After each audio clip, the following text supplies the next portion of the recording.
नमस्कार, current news में आपका स्वागत है। मैं हूं अमृत उपाध्याय। इस खास सेगमेंट में हम उन खबरों की चर्चा करते हैं जो आपकी परीक्षा के लिहाज से बहुत जरूरी होते हैं।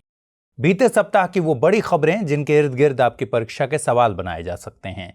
तो आइए सबसे पहले पिछले एक सप्ताह की हेडलाइंस पर डालते हैं नजर। सोशल मीडिया प्लेटफॉर्म्स के मामले में सरकार का सुप्रीम कोर्ट में हलफनामा। ट्विटर और फेसबुक जैसे प्लेटफॉर्म्स संसद के प्रति जवाबदेह। इस मामले में कानून बनाने की शक्ति सिर्फ केंद्र सरकार के पास। सुप्रीम कोर्ट में सरकार ने कहा, चारधाम सड़क परियोजना को उत्तराखंड त्रासदी से जोड़ना ठीक नहीं। एक याचिका में इस परियोजना को आपदा के लिए ठहराया गया था जिम्मेदार। गंगोत्री, यमुनोत्री, केदारनाथ और बद्रीनाथ के मंदिरों को जोड़ती है यह परियोजना। जगन्नाथ हेरिटेज कॉरिडोर परियोजना को मिली मंजूरी। जून 2021 में शुरू होने वाली इस परियोजना को फिलहाल जगन्नाथ मंदिर प्रबंध समिति से अनुमति मिली। पुरी को विश्व स्तरीय हेरिटेज सिटी बनाना है मकसद। जियो स्पाशियल सेक्टर के लिए नए दिशा निर्देश जारी। निजी क्षेत्र के लिए शर्तों में ढील देने के मन में सरकार। मिशन मोड परियोजनाओं को गति देना है मकसद। और ब्लू इकोनॉमी पर सरकार ने जारी किया पॉलिसी ड्राफ्ट। देश की अर्थव्यवस्था में ब्लू इकोनॉमी की हिस्सेदारी बढ़ाना है मकसद। न्यू इंडिया विजन 2030 को ध्यान में रखकर बनाया गया ड्राफ्ट।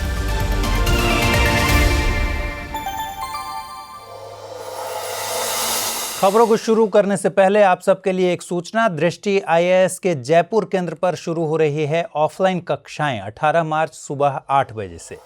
आरएएस का यह पहला फाउंडेशन बैच होगा 18 मार्च से, और 2 अप्रैल शाम 6 बजे से शुरू होगा आईएएस का पहला फाउंडेशन बैच। इन कोर्सेज में आप पढ़ पाएंगे देश के सर्वश्रेष्ठ अध्यापकों से, और आपको मिलेंगी वो सभी सुविधाएं जिनके लिए दृष्टि आईएएस जानी जाती है। ज्यादा जानकारी के लिए आप जयपुर केंद्र पर विजिट कर सकते हैं। हमारा पता है दृष्टि IAS, plot number 45, main Tonk road, Vasundhara colony, Jaipur, Rajasthan. आप इन नंबरों पर हमसे संपर्क भी कर सकते हैं। 9929224312, 90247901143 और 9829908709। आइए अब खबरों की शुरुआत करें। सोशल मीडिया पर हालिया विवाद के इतर केंद्र सरकार ने दावा किया है कि ट्विटर और फेसबुक जैसे प्लेटफॉर्म्स केवल संसद के प्रति जवाबदेह हैं। सॉलिसिटर जनरल तुषार मेहता ने एक मामले की सुनवाई के दौरान सुप्रीम कोर्ट के सामने ये बात कही। केंद्र सरकार की ओर से ये बातें तब कही गईं जब कोर्ट फेसबुक इंडिया के प्रमुख अजीत मोहन की एक याचिका पर सुनवाई कर रहा था। दरअसल फरवरी 2020 में दिल्ली दंगों में नेटवर्किंग पोर्टल की भूमिका पर जवाब देने के लिए दिल्ली विधानसभा की शांति और सद्भाव समिति ने समन जारी किया था, लेकिन मोहन ने दिल्ली विधानसभा की तरफ से जारी समन को सुप्रीम कोर्ट में चुनौती दे दी। मामले की सुनवाई के दौरान तुषार मेहता ने कहा कि सोशल मीडिया प्लेटफॉर्म्स राज्य विधानसभा के बजाय देश की संसद के प्रति जवाबदेह हैं। उन्होंने कहा कि ये प्लेटफॉर्म्स राज्य सरकार या विधानसभा के प्रति जवाबदेह होंगे तो यह अजीब स्थिति होगी। इसकी वजह है कि उनके पास जांच का अधिकार नहीं है और इस मामले में कानून बनाने की शक्ति सिर्फ केंद्र सरकार के पास है। केंद्र सरकार की दलील रखते हुए तुषार मेहता ने कहा कि सोशल मीडिया प्लेटफॉर्म में किसी देश को अस्थिर करने तक की शक्ति है और इसके जरिए कानून व्यवस्था को लेकर समस्याएं पैदा की जा सकती हैं। यानी यह समस्या किसी राज्य विशेष की न होकर पूरे देश की है। लिहाजा इस समस्या से निपटने का अधिकार केवल संसद और उसकी बनाई गई समितियों के पास है। सॉलिसिटर जनरल ने कहा कि संसद पहले ही सोशल मीडिया मध्यस्थों से संबंधित इंफॉर्मेशन टेक्नोलॉजी एक्ट पारित कर चुकी है। सोशल मीडिया से संबंधित अपराध वैधानिक रूप से संसद द्वारा पहले ही परिभाषित हैं, इसलिए इस क्षेत्र पर केवल केंद्रीय कानून का अधिकार है। उधर केंद्र सरकार द्वारा पत्र लिखने के बाद अब सुप्रीम कोर्ट ने नई प्राइवेसी पॉलिसी पर व्हाट्सएप और फेसबुक को नोटिस जारी किया है। कोर्ट ने 4 हफ्ते में इस नोटिस का जवाब मांगा है। दरअसल 2 कॉलेज छात्रों ने सुप्रीम कोर्ट में याचिका दायर कर व्हाट्सएप की नई प्राइवेसी पॉलिसी मामले में दखल देने की गुहार लगाई थी। इस याचिका में इंडियन यूजर्स के लिए 2ym दर्जे की गोपनीयता मानक पर आपत्ति जताई गई है। उसी प्राइवेसी पॉलिसी और उपयोग की शर्तों को लागू करने की मांग की गई है, जैसा कि यूरोपीय देशों में लागू है। कोर्ट ने इस चिंता को राष्ट्रीय चिंता बताते हुए नागरिकों की गोपनीयता को किसी भी संपत्ति से ज्यादा बड़ा बताया। दरअसल यूरोपीय क्षेत्र में स्पेशल डेटा कानून लागू है, जिसकी वजह से व्हाट्सएप ने भी साफ किया है कि वहां की प्राइवेसी पॉलिसी जस की तस बनी रहेगी। इसके अलावा उसमें कोई तब्दीली नहीं आएगी। गौरतलब है कि भारतीय संसद में पहले से ही डेटा प्रोटेक्शन बिल पेंडिंग है, जिस पर अभी कुछ साफ नहीं हो सका है। आपको बता दें कि पिछले दिनों फेसबुक स्वामित्व वाले व्हाट्सएप एप्लीकेशन ने अपनी प्राइवेसी पॉलिसी में बदलाव लाने का ऐलान किया था। इस नई नीति में यूजर्स के डेटा को बिना पूछे फेसबुक और उससे जुड़ी कंपनियों के साथ साझा करने की बात कही गई है। हालांकि 15 मई तक इस नई नीति को टाल दिया गया है। विरोध प्रदर्शन के अधिकार पर सुप्रीम कोर्ट ने फिर से फैसला सुनाया है। कोर्ट का मानना है कि विरोध प्रदर्शन किसी भी वक्त और किसी भी समय करना उचित नहीं माना जा सकता। दरअसल पिछले साल सुप्रीम कोर्ट ने शाहीन बाग विरोध प्रदर्शन मसले पर एक फैसला सुनाया था। यह विरोध प्रदर्शन नागरिकता संशोधन अधिनियम 2019 के विरोध में लंबे समय तक चला था। इसी फैसले के संबंध में कोर्ट में एक याचिका दायर की गई कि कोर्ट शाहीन बाग मसले पर अपने फैसले की समीक्षा करे। कोर्ट ने कहा था कि एक विरोध प्रदर्शन को किसी सार्वजनिक जगह को कब्जे में रखकर जारी नहीं रखा जा सकता। कोर्ट ने टिप्पणी करते हुए कहा था कि संविधान हमें अभिव्यक्ति की आजादी देता है, लेकिन इसके साथ ही संविधान में कुछ निर्बंधन दिए गए हैं। संविधान हमें विरोध प्रदर्शन के अधिकार के साथ ही कुछ कर्तव्य भी सौंपता है। कोर्ट ने इस फैसले की समीक्षा पर दायर याचिका को खारिज कर दिया है। कोर्ट ने कहा है कि विरोध प्रदर्शन करना और अलग राय रखना यानी राइट टू डिसेंट दोनों ही लोकतंत्र का अभिन्न अंग है, लेकिन इस तरह की अभिव्यक्ति एक निश्चित और उपयुक्त स्थान पर ही होनी चाहिए। आपको बता दें कि भारतीय संविधान का अनुच्छेद 19 अभिव्यक्ति से जुड़े अधिकारों का संरक्षण करता है। अनुच्छेद 19(1) क हमें वाक एवं अभिव्यक्ति की स्वतंत्रता का अधिकार देता है। संसद के दोनों सदनों ने मेजर पोर्ट अथॉरिटीज बिल 2020 पारित कर दिया है। अब माननीय राष्ट्रपति के हस्ताक्षर के बाद यह बिल अधिनियमित हो जाएगा। यह बिल पोर्ट इंफ्रास्ट्रक्चर, व्यापार और वाणिज्य में सुविधा को विस्तार देने के लिए लाया गया है। बड़े पत्तनों के मामले में फैसले लेने की प्रक्रिया को विकेंद्रीकृत करने की व्यवस्था भी इस बिल में है। ऐसा करने के पीछे मंशा यह है कि देश के बड़े पत्तनों के मामले में फैसले तेजी से लिए जा सकें। बिल में इन पत्तनों के गवर्नेंस को लेकर और भी अहम प्रावधान हैं। अब जो भी केंद्रीय पत्तन हैं, उनके संबंध में लैंड लॉर्ड पोर्ट मॉडल का पालन किया जाएगा। इससे बड़े पत्तनों के मामले में लिए गए फैसलों में पारदर्शिता आएगी। लैंड लॉर्ड पोर्ट मॉडल में पोर्ट अथॉरिटी विनियामक निकाय और भूस्वामी के तौर पर काम करती है, वहीं निजी कंपनियां कार्गो हैंडलिंग जैसी गतिविधियों के लिए जिम्मेदार होती हैं। आपको बता दें कि इस बिल के कानून बनने के बाद 1963 का मेजर पोर्ट ट्रस्ट्स एक्ट समाप्त हो जाएगा। नए बिल में पोर्ट अथॉरिटी के बोर्ड के कंपोजिशन को सरल करने पर जोर दिया गया है। इसके साथ ही जिस राज्य में मेजर पोर्ट बना हुआ है, उस राज्य के एक प्रतिनिधि को भी बोर्ड में शामिल करने की बात बिल में है। बिल में Tariff Authority of Major Ports की भूमिका को फिर से परिभाषित किया गया है। अब पोर्ट अथॉरिटी को टैरिफ फिक्स करने की जिम्मेदारी दी गई है। अब जो टैरिफ यह अथॉरिटी तय करेगी, पीपीपी प्रोजेक्ट की नीलामी के मामले में उसी टैरिफ पर विचार किया जाएगा। 2020 का यह बिल व्यवस्था करता है कि जितने भी बड़े पोर्ट्स हैं, उन सभी के बोर्ड विकास और अवसंरचना के लिए विशेष मास्टर प्लान तैयार करेंगे। साथ ही पोर्ट अथॉरिटी द्वारा कॉरपोरेट सोशल रिस्पॉन्सिबिलिटी आदि का प्रावधान भी बिल में है। सुप्रीम कोर्ट ने सिविल सेवा जैसी लिखित परीक्षाओं में दिव्यांग जनों को स्क्राइब यानी लिपिक की सुविधा देने के मामले पर हाल ही में अहम फैसला सुनाया है। कोर्ट ने निर्धारित बेंचमार्क दिव्यांगता के अलावा अन्य तरह के दिव्यांगों को भी लिपिक की सुविधा देने की बात कही है। कोर्ट के मुताबिक सरकार केवल बेंचमार्क दिव्यांगता या 40% या उससे अधिक की निर्दिष्ट दिव्यांगता वाले व्यक्तियों को प्रतियोगी परीक्षाओं के दौरान लिपिक की सुविधा देने की पक्षधर है। लेकिन सरकार का यह स्टैंड दिव्यांग जन अधिकार अधिनियम 2016 के तहत दिव्यांग जनों को उचित सुविधा मुहैया कराने के प्रावधान का स्पष्ट उल्लंघन है।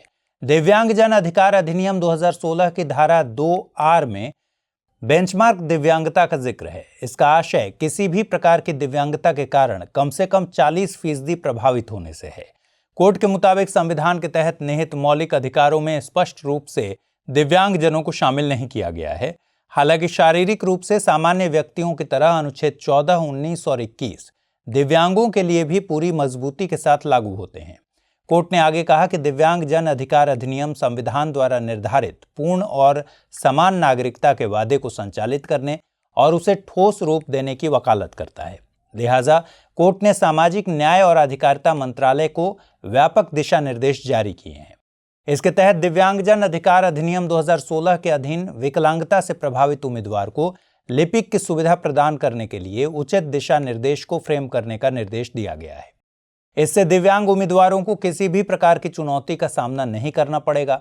सुप्रीम कोर्ट का यह आदेश राइटर्स क्रैम्प नामक बीमारी से पीड़ित एक छात्र की तरफ से 2 वकीलों द्वारा दायर याचिका पर सुनवाई के बाद आया है। संघ लोक सेवा आयोग ने सिविल सेवा परीक्षा 2018 में उस छात्र को इस आधार पर लिपिक की सुविधा मुहैया कराने से इनकार कर दिया था कि वह बेंचमार्क दिव्यांगता की परिभाषा में नहीं आता। राइटर्स क्रैम्प एक ऐसी पुरानी बीमारी है जिसकी वजह से लिखने में बहुत ज्यादा दिक्कत होती है। प्रधानमंत्री श्री नरेंद्र मोदी की अध्यक्षता वाली कैबिनेट कमेटी ने juvenile justice care and protection of children act 2015 में संशोधन की मंजूरी दी है। इसके तहत अब जिलाधिकारी को और अधिक शक्तियां दी गई हैं।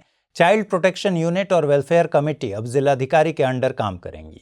अब तक जो भी संस्था चाइल्ड प्रोटेक्शन यूनिट चलाना चाहती थी उसे सीधे तौर पर राज्य सरकार से संपर्क करना होता था, लेकिन संशोधन के बाद जिला मजिस्ट्रेट आवेदन करने वाली यूनिट की क्षमता और पृष्ठभूमि की जांच करेंगे और फिर राज्य सरकार को सिफारिश भेजेंगे। इसके बाद ही कोई चाइल्ड प्रोटेक्शन यूनिट अपना पंजीकरण करा सकेगी।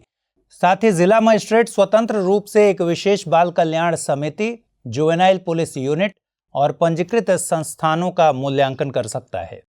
इसके अलावा अब अनाथ बच्चों को गोद लेने की प्रक्रिया और आसान हो जाएगी। बीते कुछ सालों से बच्चे को गोद लेने के लिए ऑनलाइन आवेदन करना जरूरी था, जिसके चलते पूरी प्रक्रिया में कई महीनों का वक्त लग जाता था। लेकिन अब गोद लेने की सारी प्रक्रियाओं को जिला मजिस्ट्रेट और अतिरिक्त जिला मजिस्ट्रेट अपने स्तर पर ही सुलझा देंगे। आपको बता दें कि जुवेनाइल जस्टिस एक्ट की धारा 61 में गोद देने से संबंधित आदेश जारी करने का प्रावधान है। इसमें सिविल कोर्ट अंतिम रूप से बच्चों को गोद देने का आदेश जारी करता है। केंद्रीय आवास और शहरी कार्य मंत्रालय ने देश में पहली बार पेयजल सर्वेक्षण की शुरुआत की है। एक पायलट प्रोजेक्ट के तौर पर इस सर्वेक्षण को लॉन्च किया गया है। इसके लिए देश के 10 शहरों आगरा, बदलापुर, भुवनेश्वर, चूरू, कोच्चि, मदुरै, पटियाला, रोहतक, सूरत और टुमकुर को चुना गया है। इनमें 5 ऐसे शहर हैं जहां पानी का अभाव है, जबकि 5 शहरों में पानी की पर्याप्तता है। इसके जरिए शहरों में स्वच्छ जल, गंदे जल और जल निकायों के वितरण का पता लगाया जाएगा। इस सर्वे का मकसद जल जीवन मिशन शहरी के लिए आंकड़ा जुटाना है। इसके तहत हर शहरी परिवार को पानी का कनेक्शन मुहैया कराया जाएगा। जल जीवन मिशन शहरी का टारगेट सभी 4378 वैधानिक शहरों में पानी की आपूर्ति का यूनिवर्सल कवरेज बनाना है। साथ ही 500 अमृत शहरों में सीवेज प्रबंधन की व्यवस्था करना भी इसका लक्ष्य है। केंद्र, राज्यों और शहरी स्थानीय निकायों के बीच समझौता ज्ञापनों पर दस्तखत के बाद इस योजना को लागू किया जाएगा। इसके बाद ये शहर जल संतुलन योजना, पुनर्चक्रण और एक्विफर प्रबंधन योजना तैयार करेंगे। फिर राज्य आधारभूत मूल्यांकन के साथ परियोजना के विकास को मंजूरी देगा। मंत्रालय एक प्रौद्योगिकी उपमिशन भी शुरू करेगा जो योजना के परिणामों की निगरानी के लिए एक मंच प्रदान करेगा। कुछ सवालों और ऑन कॉल इंटरव्यू, पानी के सैंपल कलेक्शन और प्रयोगशाला परीक्षण के आधार पर यह सर्वे किया जाएगा। सर्वेक्षण के आंकड़ों को नागरिकों और नगरपालिका अधिकारियों के साथ साथ पानी के सैंपल कलेक्शन और परीक्षण के जरिए डिजिटल रूप से एकत्र किया जाएगा। एक शहरी जल निकाय सूचना प्रणाली सर्वे के नतीजों को प्रदर्शित करेगी। इस परियोजना के लिए केंद्र सरकार पूर्वोत्तर और पहाड़ी राज्यों को 90% राशि देगी, वहीं केंद्र शासित प्रदेशों को केंद्र से 100% राशि की प्राप्ति होगी। 1 लाख से कम आबादी वाले शहरों में 50% वित्त पोषण केंद्र द्वारा होगा, जबकि 1 से 10 लाख की आबादी वाले शहरों को 1/3 केंद्र निधि प्राप्त होगी। साथ ही 10 लाख से अधिक आबादी वाले शहरों को केंद्र सरकार 1/4 निधि मुहैया कराएगी। केंद्रीय संचार मंत्रालय ने हाल ही में डिजिटल इंटेलिजेंस यूनिट को स्थापित करने का फैसला लिया है। इसका मकसद अनसॉलिसिटेड कमर्शियल कम्युनिकेशन यानी अवांछित वाणिज्यिक संचार की शिकायतों और डिजिटल भुगतान में वित्तीय धोखाधड़ी के मामलों से निपटना है। लिहाजा इन मामलों में डिजिटल इंटेलिजेंस यूनिट एक नोडल एजेंसी के रूप में काम करेगी। इस यूनिट का मुख्य काम दूरसंचार संसाधनों से जुड़े किसी भी धोखाधड़ी की जांच में विभिन्न कानून प्रवर्तन एजेंसियों, वित्तीय संस्थानों और दूरसंचार सेवा प्रदाताओं के बीच समन्वय स्थापित करना है। शिकायतों के प्रभावी निवारण के लिए इस यूनिट के अलावा एक वेब और मोबाइल ऐप के साथ साथ एक SMS आधारित प्रणाली भी विकसित की जाएगी। इस यूनिट के अलावा सरकार सभी 22 लाइसेंस सेवा क्षेत्र स्तरों पर telecom analytics for fraud management and consumer protection का विकास करेगी। ऐसा माना जा रहा है कि डिजिटल इंटेलिजेंस यूनिट डिजिटल पारिस्थितिकी तंत्र के प्रति लोगों के भरोसे को मजबूत करेगी। इससे वित्तीय डिजिटल लेन देन ज्यादा सुरक्षित और भरोसेमंद होगा और अंतिम रूप से डिजिटल इंडिया को बढ़ावा मिलेगा। सरकार का यह फैसला ऐसे वक्त में आया है जब दिल्ली हाई कोर्ट ने हाल ही में भारतीय दूरसंचार विनियामक प्राधिकरण को अवांछित वाणिज्यिक संचार पर अंकुश लगाने के लिए सख्त आदेश दिए थे। इससे पहले नवंबर 2020 में भारतीय दूरसंचार विनियामक प्राधिकरण ने BSNL, वोडाफोन आइडिया और रिलायंस जियो इन्फोकॉम जैसी दूरसंचार कंपनियों पर 30 करोड़ रुपए तक का जुर्माना लगाया था। आरोप था कि ये कंपनियां अप्रैल 2020 से जून 2020 के बीच अपने नेटवर्क पर अवांछित संचार को नियंत्रित करने में नाकाम रही। हाल ही में उत्तराखंड में आई आपदा को चारधाम सड़क परियोजना से जोड़ने के आरोपों को केंद्र सरकार ने नकार दिया है। अटॉर्नी जनरल के वेणुगोपाल ने सुप्रीम कोर्ट में केंद्र सरकार का पक्ष रखा। बीते दिनों उच्चाधिकार प्राप्त समिति के अध्यक्ष रवि चोपड़ा ने सुप्रीम कोर्ट को पत्र लिखकर उत्तराखंड में ग्लेशियर टूटने से आई बाढ़ आपदा को चारधाम सड़क चौड़ीकरण परियोजना से जोड़ा था। उन्होंने परियोजना के मौजूदा स्वरूप को हिमालय के पारिस्थितिकी संतुलन के लिहाज से चिंतनीय बताया, लेकिन सरकार ने इन आरोपों को सिरे से खारिज कर दिया। दरअसल 899 किलोमीटर लंबी चारधाम राजमार्ग परियोजना गढ़वाल हिमालय में गंगोत्री, यमुनोत्री, केदारधाम और बद्रीनाथ के 4 मंदिरों को जोड़ती है। सिटीजन्स फॉर ग्रीन दून नामक एक गैर सरकारी संगठन ने पेड़ों की कटाई के चलते हिमालयी पारिस्थितिकी में पर्यावरण संबंधी चिंताओं को उजागर किया था। इसके बाद से ही यह परियोजना सुप्रीम कोर्ट की निगरानी में है। दरअसल यह सड़क परियोजना सामरिक दृष्टि से बेहद अहम है। यह सामरिक दृष्टि से महत्वपूर्ण सीमांत इलाकों को जोड़ने वाली सड़क पर सेना और साजो सामान के आवागमन को आसान बनाएगी। यही कारण है कि इस मामले में रक्षा मंत्रालय ने सुप्रीम कोर्ट में अर्जी दाखिल कर सड़क की चौड़ाई 7.5 मीटर रखे जाने का अनुरोध किया है। हाल ही में नेचर इकोलॉजी एंड इवोल्यूशन पत्रिका में प्रजातियों पर बढ़ रहे संकट को लेकर एक लेख प्रकाशित हुआ है। अध्ययन में बताया गया है कि जीवों की प्रजातियों पर जो संकट बढ़ रहा है, इसकी एक बहुत बड़ी वजह वन्य जीव व्यापार है। रिपोर्ट में बताया गया है कि अंतर्राष्ट्रीय वन्य जीव व्यापार प्रजातियों की विविधता में 60% से भी अधिक की गिरावट के लिए जिम्मेदार है। अगर संकटाग्रस्त प्रजातियों की बात करें तो इनमें 80% से भी अधिक कमी के लिए यही व्यापार जिम्मेदार है। अध्ययन के मुताबिक हर साल कम से कम 100 मिलियन पौधों और जीवों का अंतर्राष्ट्रीय स्तर पर व्यापार होता है। इसका पूरा आकलन किया जाए तो व्यापार का यह आंकड़ा 4 से 20 बिलियन डॉलर प्रति वर्ष ठहरता है। हाथी दांतों के व्यापार की वजह से अफ्रीकी हाथी संकट में है, जबकि अलग अलग वजहों से पेंगोलिन की कई प्रजातियां भी खतरे में हैं। ज्यादातर प्रजातियों का व्यापार पारंपरिक दवाओं और उन्हें पालतू बनाने व शाही भोजन आदि के लिए होता है। शोधकर्ताओं ने प्रजातियों को बचाने के लिए संरक्षण उपाय अपनाने की बात कही है। इसके साथ ही संरक्षित क्षेत्रों में विविधता में 56% गिरावट के लिए जिम्मेदार वन्यजीव व्यापार के प्रबंधन की भी जरूरत है। IEACCC ने हाल ही में एक अध्ययन किया है। अध्ययन के मुताबिक भारत में वायु के प्रदूषित होने के पीछे कोयले का जलाया जाना एक बड़ी वजह है। इन सब को देखते हुए रिपोर्ट में उत्सर्जन मानकों को लागू करने और स्वच्छ कोयला शक्ति पर जोर देने की बात कही गई है। रिपोर्ट के मुताबिक ऐसे कोयला आधारित तापीय ऊर्जा संयंत्र जहां कोई प्रदूषण नियंत्रण तकनीक नहीं है, वे उत्सर्जन के बड़े केंद्र हैं। इन संयंत्रों से कुल सल्फर डाइऑक्साइड उत्सर्जन का आधे से अधिक उत्सर्जन होता है। वहीं 30% नाइट्रोजन के ऑक्साइड और 20% पार्टिकुलेट मैटर्स के उत्सर्जन के लिए भी यही केंद्र जिम्मेदार हैं। रिपोर्ट में आगे कहा गया है कि वायु को प्रदूषित करने के मामले में दूसरी बड़ी भूमिका परिवहन और अन्य औद्योगिक क्षेत्रों की है। इसके साथ ही 2015 के मानकों के जमीनी स्तर पर लागू न होने को लेकर भी रिपोर्ट में चेतावनी दी गई है। प्रदूषण को नियंत्रण में लाने के लिए IEACCC ने रिपोर्ट में पुराने कोयला आधारित ऊर्जा संयंत्रों को सेवा से हटाने की बात कही है। इसके अलावा इस बात पर भी काफी जोर दिया गया है कि सरकार कार्बन कैप्चर स्टोरेज तकनीक पर अधिक ध्यान दे। कार्बन कैप्चर स्टोरेज टेक्नोलॉजी में अपशिष्ट CO2 को कैप्चर किया जाता है। इसके बाद कैप्चर की गई CO2 एक स्टोरेज साइट पर ट्रांसपोर्ट कर दिया जाता है। आखिर में इसी CO2 को ऐसी जगह डिपॉजिट किया जाता है जहां से यह वायुमंडल में रिलीज न हो सके। इन डिपॉजिट साइट्स के लिए महाराष्ट्र, आंध्र प्रदेश और तमिलनाडु के तटों को चुना जा सकता है। साथ ही राजस्थान के कुछ क्षेत्र भी अच्छे रिजर्व्स का काम कर सकते हैं। रिपोर्ट में सलाह दी गई है कि भारत को बहुराष्ट्रीय बैंकों के जरिए कार्बन कैप्चर स्टोरेज तकनीक में निवेश को आकर्षित करना चाहिए। IEACCC यानी International Energy Agencies Clean Coal Centre स्वच्छ ऊर्जा तकनीकी के लिए कोलैबोरेशन पर जोर देता है। बीते दिनों जगन्नाथ मंदिर प्रबंध समिति ने श्री जगन्नाथ हेरिटेज कॉरिडोर परियोजना को मंजूरी दे दी। इस परियोजना की लागत 800 करोड़ रुपए होगी। 1 जून 2021 से इस परियोजना पर काम शुरू किया जाएगा।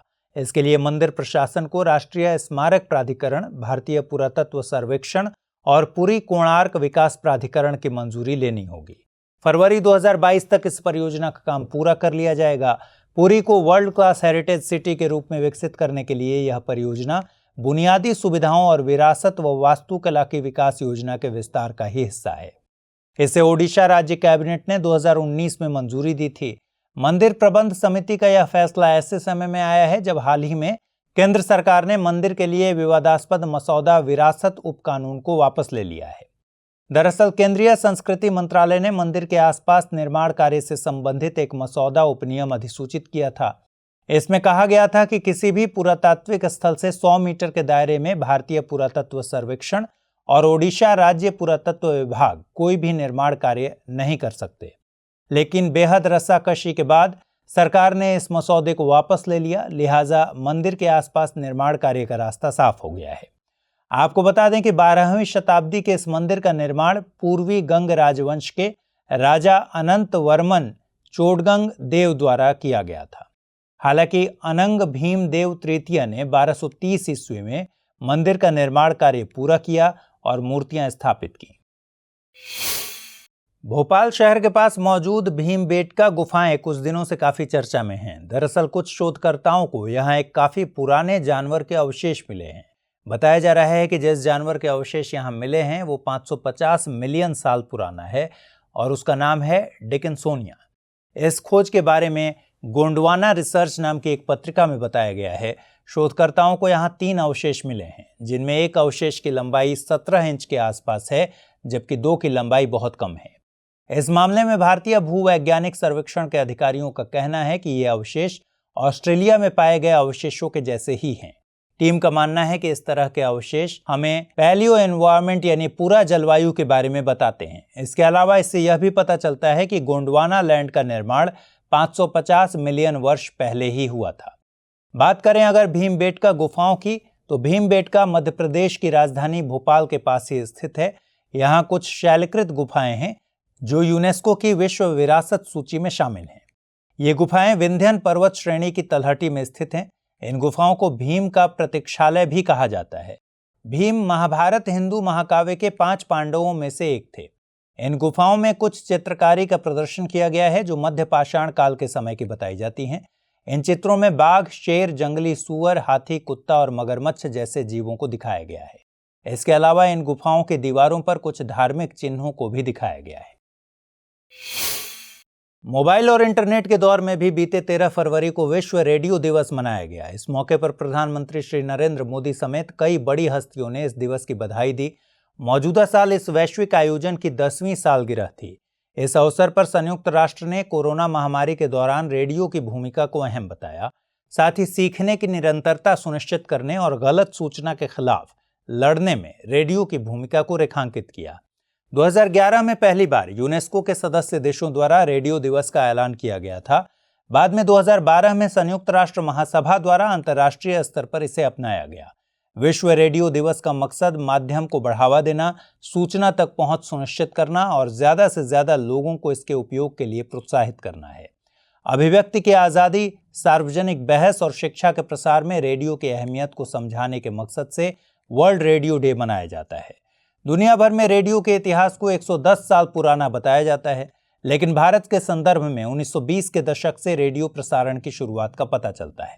भारत सरकार की आधिकारिक वेबसाइट की माने तो पहला कार्यक्रम 1923 में रेडियो क्लब ऑफ बॉम्बे द्वारा प्रसारित किया गया था। इसके बाद 1927 में बॉम्बे और कलकत्ता में 2 निजी स्वामित्व वाले ट्रांसमीटर्स के साथ ब्रॉडकास्टिंग सर्विसेज की स्थापना की गई। सरकार ने 1930 में ट्रांसमीटर्स पर अधिकार कर लिया और उन्हें भारतीय प्रसारण सेवा के नाम से संचालित करना शुरू किया। 1936 में इसे ऑल इंडिया रेडियो में बदल दिया गया और 1957 से यह आकाशवाणी के रूप में जाना जाने लगा। जियो स्पाशियल सेक्टर को लेकर विज्ञान एवं प्रौद्योगिकी मंत्रालय ने नए दिशा निर्देश जारी किए हैं। ये दिशा निर्देश मौजूदा प्रोटोकॉल को डीरेगुलेट करते हैं। इसके साथ ही जियो स्पाशियल सेक्टर को कुछ छूट भी दी गई है ताकि इस क्षेत्र में प्रतिस्पर्धा को बढ़ावा दिया जा सके। वर्तमान में जियो स्पाशियल डेटा के संबंध में कुछ प्रतिबंध हैं। इस तरह के डेटा के कलेक्शन, स्टोरेज, इस्तेमाल, बिक्री या प्रसार पर फिलहाल रोक है। इस सेक्टर में फिलहाल सरकार और उसकी एजेंसीज का प्रभुत्व काफी ज्यादा है। निजी कंपनी को जियो स्पाशियल डेटा का इस्तेमाल करने के लिए संबंधित मंत्रालय, रक्षा मंत्रालय और गृह मंत्रालय से इजाजत लेनी पड़ती है। जियो स्पाशियल डेटा में सरकार ने डीरेगुलेशन करने का फैसला इसलिए लिया है ताकि बेवजह की लेट लतीफी से बचा जा सके। लाइसेंस लेने की मौजूदा प्रक्रिया से ऐसे प्रोजेक्ट जिन्हें मिशन मोड में चलाना है उनमें महीनों लग जाते हैं। नई गाइडलाइंस के साथ ही अनुमति मांगने और जांच के नियम को खत्म कर दिया गया है। अब कंपनियां सरकारी दिशा निर्देशों के संबंध में खुद ही पुष्टि कर सकती हैं। इस मामले में किसी सरकारी एजेंसी की मॉनिटरिंग की जरूरत भी नहीं होगी। दरअसल पृथ्वी की सतह पर मौजूद किसी वस्तु या नमूने की लोकेशन आदि से जुड़े डेटा को जियो स्पाशियल डेटा कहते हैं। जियो स्पाशियल डेटा में किसी वस्तु की लोकेशनल इंफॉर्मेशन, एट्रीब्यूट इंफॉर्मेशन यानी गुणात्मक सूचना आदि शामिल हो सकती हैं। हालांकि इसमें अक्सर टेम्पोरल इंफॉर्मेशन यानी अस्थायी सूचना या यूं कहें कि किसी वस्तु या घटना से जुड़ी समय की जानकारी भी शामिल होती है। जियो स्पाशियल डेटा में आमतौर पर लोक हित के विषयों जैसे सड़क, रेल लाइन, जल निकाय, लोक सुविधाओं से जुड़ी जानकारियों को शामिल किया जाता है। पिछले कुछ सालों में रोजमर्रा की जिंदगी में कुछ ऐप्स जैसे स्विगी, जोमेटो आदि में भी जियो स्पाशियल डेटा का इस्तेमाल काफी ज्यादा हो रहा है।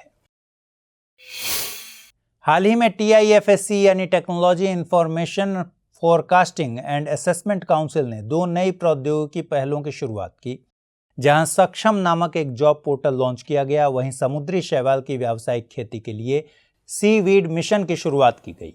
यहां सक्षम श्रमिक शक्ति मंच का संक्षिप्त रूप है। सक्षम पोर्टल देश भर में सूक्ष्म, लघु और मध्यम उद्यमों तथा अन्य उद्योगों की जरूरतों व श्रमिकों के कौशल को एक साझा मंच प्रदान करता है। इस पोर्टल के जरिए 10 लाख नौकरियां पैदा करने का टारगेट है। 2 जिलों में पायलट पोर्टल के तौर पर शुरू होने वाले सक्षम को अब अखिल भारतीय पोर्टल के रूप में लॉन्च किया गया है। यह पोर्टल अलग अलग भौगोलिक क्षेत्रों में श्रमिकों को उनके कौशल के हिसाब से उद्योगों में संभावित रोजगार के अवसरों की जानकारी देता है। इसके लिए एल्गोरिदम और आर्टिफिशियल इंटेलिजेंस का इस्तेमाल किया गया है।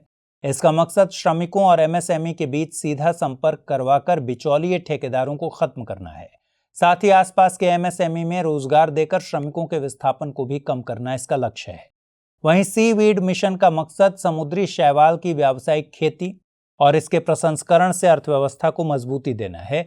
इसके लिए भारत के तटवर्ती क्षेत्रों में आर्थिक रूप से फायदेमंद समुद्री शैवाल की खेती के लिए 1 हेक्टेयर से ज्यादा क्षेत्र में मॉडल फार्म बनाए जाएंगे। देश में बड़े पैमाने पर खेती के लिए बीज सामग्री की आपूर्ति की जरूरत होगी। इसके लिए समुद्री शैवाल नर्सरी की स्थापना करने की योजना है। आपको बता दें कि प्रौद्योगिकी, सूचना, पूर्वानुमान और मूल्यांकन परिषद का गठन फरवरी 1988 में विज्ञान और प्रौद्योगिकी विभाग के तहत एक स्वायत्त निकाय के रूप में किया गया। यह भारत में अत्याधुनिक प्रौद्योगिकी का आकलन करने और महत्वपूर्ण सामाजिक आर्थिक क्षेत्रों में भविष्य के तकनीकी विकास की दिशा निर्धारित करने का कार्य करता है। सरकार ने पिछले साल तैयार किए गए ब्लू इकोनॉमी पॉलिसी ड्राफ्ट को प्रकाशित किया है। इस पर सामान्य जनता से सलाह मांगी जाएगी। ड्राफ्ट में डॉक्यूमेंट्स को कुछ इस तरह तैयार किया गया है कि देश के मौजूदा महासागरीय संसाधनों का सदुपयोग किया जा सके। इस नीति में लक्ष्य रखा गया है कि देश की GDP में ब्लू इकोनॉमी के योगदान को ज्यादा से ज्यादा बढ़ाया जा सके। इसके अलावा तटीय समुदाय के कल्याण, सामुद्रिक जैव विविधता के संरक्षण पर भी पूरा ध्यान दिया गया है। सामुद्रिक क्षेत्र और संसाधनों की सुरक्षा कहीं पीछे न छूट जाए, इस बात का पूरा ध्यान भी ड्राफ्ट में रखा गया है। पृथ्वी विज्ञान मंत्रालय ने ड्राफ्ट भारत सरकार के 2030 के न्यू इंडिया विजन को ध्यान में रखकर तैयार किया है। इस विजन में ब्लू इकोनॉमी को राष्ट्रीय समृद्धि के 10 अहम आयामों में से एक माना गया है। पॉलिसी में 7 महत्वपूर्ण क्षेत्रों की पहचान की गई है। ब्लू इकोनॉमी और ओशियन गवर्नेंस के लिए नेशनल अकाउंटिंग फ्रेमवर्क, तटीय सामुद्रिक स्थानिक योजना एवं पर्यटन, सामुद्रिक मत्स्यन, जलीय कृषि और मत्स्य प्रसंस्करण यानी फिश प्रोसेसिंग, विनिर्माण, उभरते उद्योग, व्यापार, तकनीकी सेवाएं और कौशल विकास, ट्रांसशिपमेंट्स सहित लॉजिस्टिक्स, अवसंरचना और शिपिंग, तटीय एवं डीप सी माइनिंग और अपतटीय ऊर्जा, ऊर्जा सुरक्षा, रणनीतिक आयाम एवं अंतर्राष्ट्रीय संबंध। ब्लू इकोनॉमी को सरल शब्दों में समझें तो ऐसी अर्थव्यवस्था जिसका संबंध महासागर या उसके संसाधनों से है, उसे ब्लू इकोनॉमी कहा जाता है। यह राष्ट्रीय अर्थव्यवस्था का एक अहम हिस्सा है जिसमें महासागरीय संसाधन, समुद्री क्षेत्र में मौजूद मानव निर्मित अवसंरचना, नौवहन और तटीय क्षेत्र आदि आते हैं। हालांकि इस पूरे क्षेत्र में भारत के कानूनी क्षेत्राधिकार का ध्यान रखा जाता है। भारत और मॉरिशस के बीच आर्थिक संबंधों को मजबूती देने के लिए सरकार ने एक अहम फैसला लिया है। केंद्रीय कैबिनेट ने हाल ही में दोनों देशों के बीच CECPA को मंजूरी दे दी है। CECPA का मतलब comprehensive economic cooperation and partnership agreement से है। आपको बता दें कि भारत मॉरिशस CECPA पहला ऐसा व्यापार समझौता होगा जिसमें भारत किसी अफ्रीकी देश के साथ आगे बढ़ेगा। CECPA काफी सीमित समझौता है जिसमें वस्तुओं और सेवाओं में व्यापार, रूल्स ऑफ ऑरिजिन, व्यापार में मौजूद तकनीकी बाधाओं आदि को शामिल किया गया है। साथ ही सैनिटरी एंड फाइटोसैनिटरी मेजर्स, विवाद निपटान, वित्तीय सेवाओं आदि पर भी ध्यान दिया गया है। CECPA किन्हीं दो देशों के बीच व्यापार को बढ़ावा देने और सुधार के लिए इंस्टीट्यूशनल मैकेनिज्म की व्यवस्था करता है। दोनों देशों के बीच इस CECPA में भारत के लिए 310 निर्यात वस्तुओं को शामिल किया गया है। इस समझौते के बाद मॉरिशस को भी खासा लाभ होगा। मॉरिशस को उसके 615 उत्पादों के लिए भारत के बड़े बाजार में पहुंच का मौका मिलेगा। इन उत्पादों में फ्रोजन फिश, शक्कर, ताजे फल, mineral water, beer, alcoholic drinks आदि शामिल हैं। मॉरिशस भारत का एक महत्वपूर्ण विकास साझेदार है। 2005 के बाद से भारत मॉरिशस के सबसे बड़े व्यापारिक साझेदारों में से एक बना हुआ है। इसके अलावा भारत मॉरिशस के लिए सबसे बड़े निर्यातकों में से भी एक है। आइए अब जल्दी से डालते हैं मैप वाले सेक्शन पर एक नजर। मैप सेक्शन में आपका स्वागत है। आज हम बात करेंगे बारबाडोस के बारे में। बारबाडोस सघन आबादी वाला और समृद्ध कैरेबियाई प्रायद्वीपों में से एक है। यह उत्तरी अमेरिका के दक्षिण पूर्वी कैरेबियाई क्षेत्र में स्थित है। यह पृथ्वी के उत्तरी और पश्चिमी गोलार्ध में स्थित है। आइए इसकी सीमाओं पर एक नजर डाल लेते हैं। हालांकि बारबाडोस चारों ओर से अटलांटिक महासागर से घिरा है, लेकिन इसका मानचित्र देखने पर पता चलता है कि यह कई देशों के साथ सामुद्रिक सीमा साझा करता है। मानचित्र में देखें तो Barbados Saint Lucia, Saint Vincent और ग्रेनेडाइंस के पूर्व में स्थित है, और वहीं मार्टिनिक के दक्षिण पूर्व में और टोबैगो और त्रिनिदाद के पूर्वोत्तर में यह देश स्थित है। इस द्वीपीय देश के दक्षिण पश्चिमी भाग में स्थित ब्रिज टाउन शहर इसकी राजधानी है। यह इसका सबसे बड़ा शहर है। यह देश का वित्तीय और प्रशासनिक केंद्र है। कैरेबियाई क्षेत्र में ब्रिज टाउन एक महत्वपूर्ण समुद्री बंदरगाह है। यूरोपीय देश इटली में सत्ता परिवर्तन हो गया है। यूरोपीय केंद्रीय बैंक के पूर्व प्रमुख मारियो ड्रैगी ने आधिकारिक तौर पर अगले प्रधानमंत्री की शपथ ले ली है। इसी के साथ ही वहां नई सरकार का गठन हो गया है। इसलिए अगले बुलेटिन में हम इटली पर बात करेंगे। आप इसके पड़ोसी देशों के नाम कमेंट सेक्शन में जरूर बताएं।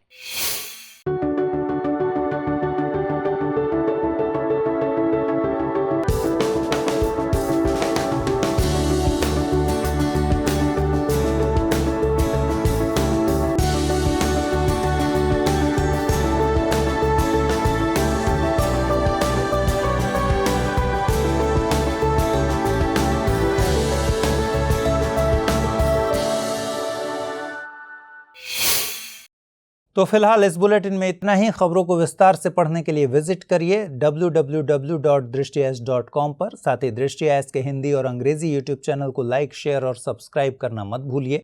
लेकिन चलते चलते डालते हैं कुछ छोटी मगर जरूरी खबरों पर नजर।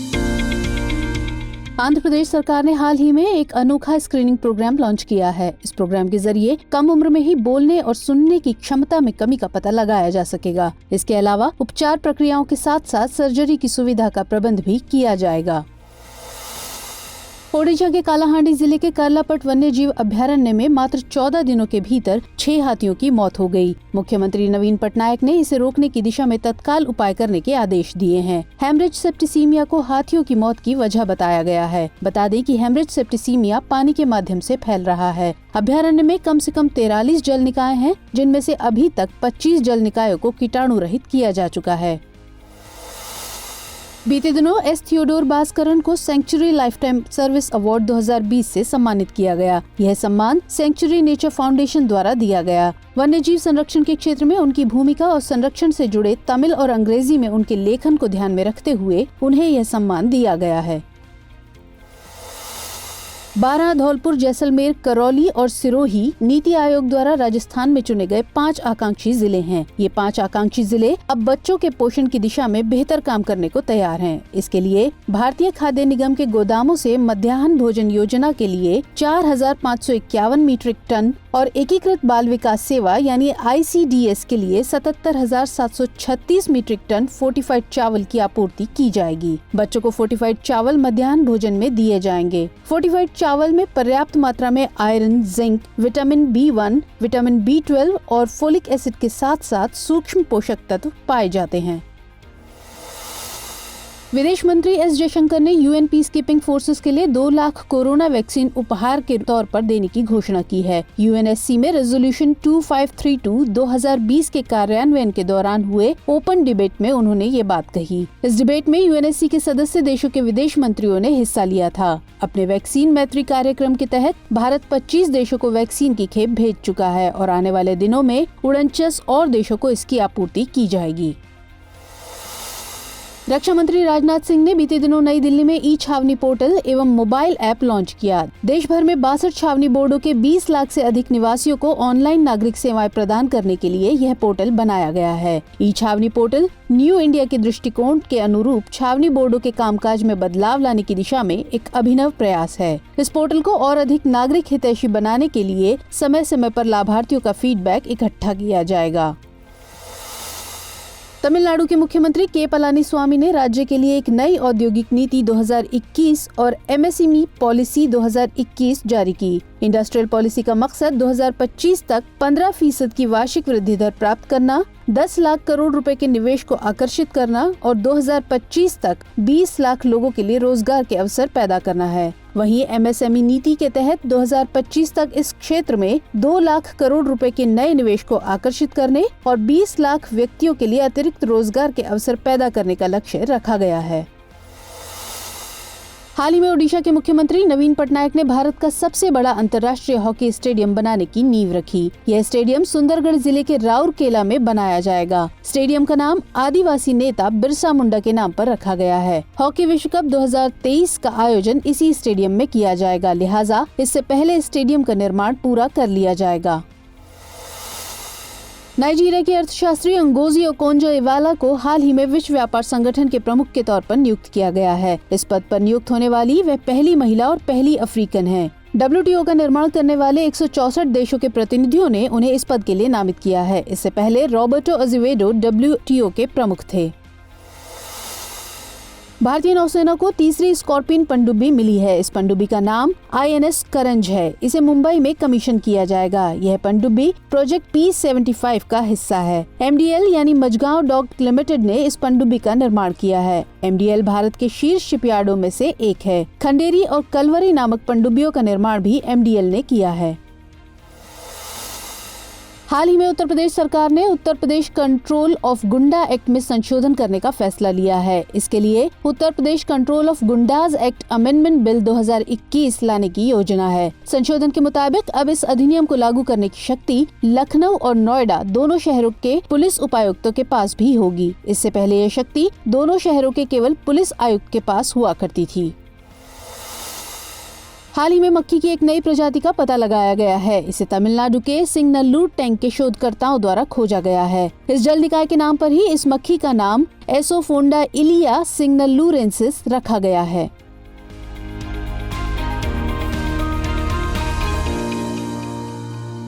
हमारी टीम कोशिश करती है कि आपको दी गई खबरों में एक भी गलती ना हो, लेकिन यदि किसी सोर्स या ह्यूमन एरर की वजह से ऐसी गलती हो जाती है तो इस वीडियो के कमेंट बॉक्स में उस गलती को सुधार कर पिन कर दिया जाता है और यह आपको कमेंट बॉक्स में सबसे ऊपर दिखाई देता है।